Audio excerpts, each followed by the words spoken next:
কিছু কিছু আমল আছে যে আমলগুলা মানুষদেরকে না দেখিয়ে করতে হয়।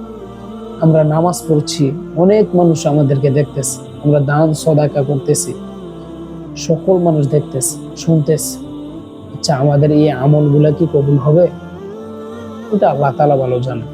যখন আপনি রাস্তায় একা একা হাঁটবেন, তখন আপনি নীরবে আল্লাহ তাআলার কথা স্মরণ করবেন, দেখবেন ওই স্মরণটা অনেক মজা লাগে, অনেক ভালো লাগে। চোখে দিয়ে আস্তে করে পানি চলে আসে। মানে ওই চাওয়াটা আল্লাহ তাআলা আমার মনে হয় অনেক পছন্দ করবেন, অনেক পছন্দ করবেন। কেন জানেন? ওই সময় কোনো মানুষ জানে না আপনি যে আল্লাহ তাআলাকে স্মরণ করছেন। আপনি যখন আল্লাহ বলে ডাক দিবেন, আমার মনে হয় আল্লাহ তাআলার সাথে সাথে উত্তর দেয়, বান্দা কি চাও বলো, কি চাও তুমি বলো। ওই সময় যখন আপনি আপনার মৃত্যুর কথাটা স্মরণ করবেন, যে আল্লাহ, আমি তো ওই রাস্তায় চলে যাচ্ছি, বা আমি তো ভালোভাবে চলতে পারতেছি না, তুমি যেভাবে বলছো, রসুল যেভাবে বলছে ওইভাবে চলতে পারি না, কিভাবে চললে ভালো হবে আল্লাহ? যখন আপনি বলবেন যে আল্লাহ, চোখটাকে আমি হেফাজত করতে পারতেছি না, আমার হাত রাখতে পারতেছি না, আল্লাহ হারাম থেকে বাঁচতে পারতেছেন, একটু আমাকে আপনি হেল্প করেন মাওলা, একটু আপনার রহমত দ্বারা আমাকে বেষ্টন করে রাখেন মাওলা।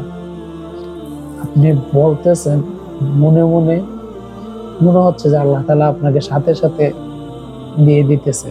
মানে ওই ধারণা করাটা আমার মনে হয় অনেক বেস্ট, অনেক ভালো।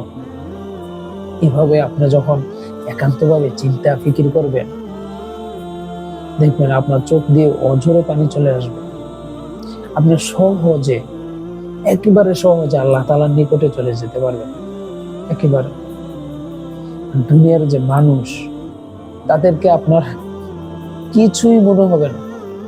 যত বড় দাবশালী মানুষ আপনার সামনে আসুক না কেন, আপনার ভিতরে যদিও কোনো যোগ্যতা না থাকে, কোনো পড়াশোনাও না থাকে, কিন্তু ওই জিনিসটা যে আপনার ভিতরে আত্মবিশ্বাসটা আছে আল্লাহ তাআলার প্রতি, ওই জিনিসটা আপনাকে অনেক বড় বানিয়ে দেবে, অনেক বড়।